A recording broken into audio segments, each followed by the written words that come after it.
Vamos a hablar acerca del control prenatal. Se recomiendan realizar como mínimo 5 consultas de atención prenatal, es decir, 5 controles prenatales, de acuerdo a lo establecido por la Organización Mundial de la Salud. El primer control debe durar 40 minutos y los siguientes 20 minutos.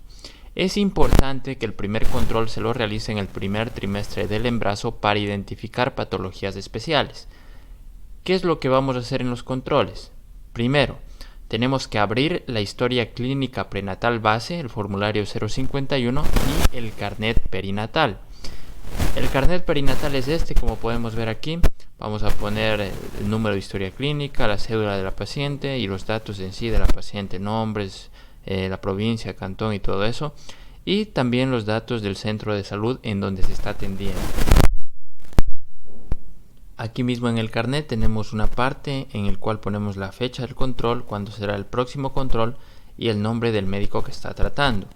Asimismo hay algunos datos como son los signos de alarma en este carnet, más información dirigida a la mamita para que sepa cuándo volver al centro de salud, como son dolor abdominal, palidez marcada, náuseas y vómitos frecuentes, fiebre, escalofrío, dolor o ardor al orinar, hinchazón de las piernas, cara o manos, edema, salida de líquido o sangre por la vagina, disminución o ausencia de movimientos del bebé dentro del útero y dolor de cabeza. También información con respecto a la actividad física, que se debe realizar actividad no de alto impacto como son la natación, danza, baile, caminata, quedaría muy bien para las mamitas embarazadas. También datos acerca del control de salud, que suplementos se le da, que esté atenta a los controles del embarazo, que porque son importantes. También información que tiene que saber la mamita durante el parto, qué le van a hacer, qué le tienen que hacer. Esto es información ya dirigida para la embarazada. Y tenemos que llenar la historia clínica prenatal, el formulario 051, que es este de aquí, en donde primero vamos a anotar datos generales, nombres, apellidos, el lugar de la residencia, número de cédula, teléfono, nacionalidad, la fecha de nacimiento, si es menor de 15 años o mayor a 35, marcar en el cuadro de alerta, la autoidentificación, cómo se autoidentifica, si sabe leer y escribir. Si solo sabe leer o si solo sabe escribir y no sabe las dos cosas, se considera analfabeta, así que habría que poner no si solo sabe una de las dos destrezas. Igual el nivel de instrucción, el estado civil, si vive sola o no, el establecimiento en donde se realiza el control prenatal y el establecimiento del lugar de parto. Asimismo, en la siguiente parte vamos a anotar los antecedentes, antecedentes familiares, antecedentes personales, antecedentes obstétricos, gestas previas sin contar la de ahora, gestas anteriores, si tuvo abortos, si tuvo partos normales, cuántas cesáreas, cuántos partos vaginales, cuántos nacidos vivos, cuántos murieron en la primera semana y después de la primera semana, cuántos viven ahora, si el último embarazo fue un embarazo de menos de 2.500 gramos o mayor a 4.000 gramos, si fue normal, si tuvo embarazo gemelar o no. Igual cuando fue el final del embarazo anterior, si fue menor de un año se marca en el cuadro de alerta, si el embarazo fue planificado o no fue planificado y qué método anticonceptivo estaba usando. Considerar que aborto, según el manual del formulario 051, lo considera como la expulsión del producto de la gestación muerto antes de las 22 semanas o con un peso menor a 500 gramos. Y ya después continuamos con la parte de la gestación actual, en la cual vamos a poner el peso inicial, la talla, la fecha de última menstruación, fecha probable de parto, que ya vamos a ver luego eso cómo calculamos.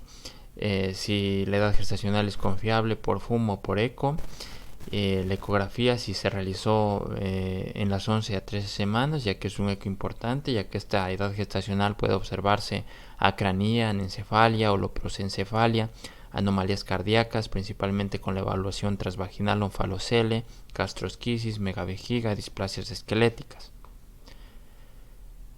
También si fuma, si es fumadora activa o pasiva, vive con gente que fuma, si consume drogas, alcohol, si está sometida a violencia, tanto en el primer, segundo o tercer trimestre, si se ha colocado la vacuna antirrubiola, si la madre no ha sido vacunada, la inmunización debe diferirse, o sea, debe hacerse hasta el puerperio inmediato, antes del alta o en el posaborto inmediato.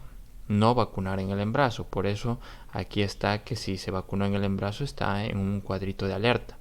Si está previo estaría normal, ¿no? La vacuna antitetánica. Tenemos que poner aquí si está vigente o si no está vigente.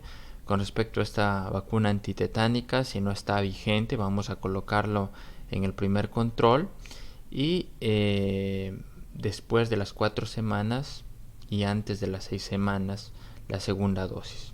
Primera dosis, el primer control o apenas llegue a controlarse con el médico, y la segunda dosis a las 4 semanas, no pasarse más de las 6 semanas. Según el manual del formulario 051 nos dice que si recibió 2 dosis y el embarazo actual se inicia después de los 3 años de protección, hay que colocar únicamente una dosis, la tercera. Y si recibió 3 dosis y el embarazo actual se inicia después de los 5 años de protección, hay que colocar únicamente una dosis, la cuarta. Ya en el componente normativo materno, en cambio, nos dice que si se colocó, si ha pasado 5 años, hay que volver a realizar todo el esquema de vacunación de la antitetánica. Eso nos dice en el componente normativo materno, que con eso nos quedaríamos más, que es lo que más se aplica. Y el esquema para la antitetánica sería el siguiente: al momento del contacto, al mes, a los 6 meses, al año y al año. Ese es el esquema. También tenemos que poner si se realizó un examen físico de la mama y si fue normal, si sí o si no, si en el examen odontológico se ha realizado, si sí o si no, a nivel del cervix, si la inspección ha sido normal, si se ha hecho un pap test, una colposcopía, el grupo sanguíneo también, si se realizó prueba de toxoplasmosis o no aplica. Este aplicaría si tiene contacto con heces de gatos o contacto con carne cruda. Y con respecto al VIH también, esta prueba es recomendada en el primer control y a las 24 a 34 semanas. Aquí hay que poner si se realizó antes de las 20 semanas, si el resultado fue negativo, si fue positivo, si no hay datos, o igual si recibió tratamiento antirretroviral. Con respecto a la hemoglobina también, hay que poner aquí cuánto salió en la hemoglobina en el examen que se le hizo antes de las 20 semanas. Consideramos anemia menor a 11 gramos decilitro durante el primer o tercer trimestre, o durante el segundo trimestre si es menor a 10.5 gramos decilitros. Si la hemoglobina está entre 7 y 10, una anemia moderada, y si está menos de 7, una anemia severa. Si se administró hierro y folatos, recordemos que el déficit de folatos es la segunda causa de anemia nutricional durante el embarazo y también es responsable de defectos en el cierre del tubo neural, como son anencefalia, espina bífida, mielomeningo y onfalocele, labio leporino, paladar hendido y otros defectos. Entonces es importante, igual acá, si se realizó una hemoglobina mayor a 20 semanas. Y con respecto a la sífilis también, recordemos que tenemos que realizar estas pruebas de la sífilis antes de las 20 semanas de gestación y la otra en el tercer trimestre. Tenemos pruebas no treponémicas y las treponémicas. Las no treponémicas son el BDRL y el RPR, y las treponémicas el TPAHA y el TPPA, que son siglas, ¿no? Si nos sale la BDRL positivo, tenemos que mandar a hacer una prueba treponémica, que sería como confirmatoria. Es por eso que aquí en el cuadrito en treponémica está no corresponde, porque si nos sale una no treponémica, que es la BDRL negativa, no correspondería ya a ser una treponémica.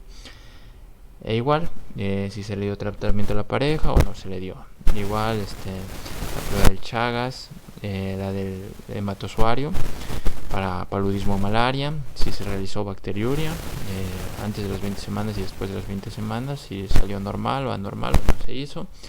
La glucosa en ayunas, y si se dio prevención para la preeclampsia con calcio o ácido acetil salicílico. Recordemos que las mujeres embarazadas con alto riesgo de preeclampsia que se pueden beneficiar de estas terapias preventivas son aquellas que tienen antecedentes de enfermedad hipertensiva gestacional previa o hipertensión crónica, enfermedad renal, enfermedad autoinmune como lupus eritematoso sistémico o síndrome antifosfolipídico o diabetes tipo 1 o 2 y embarazos múltiples.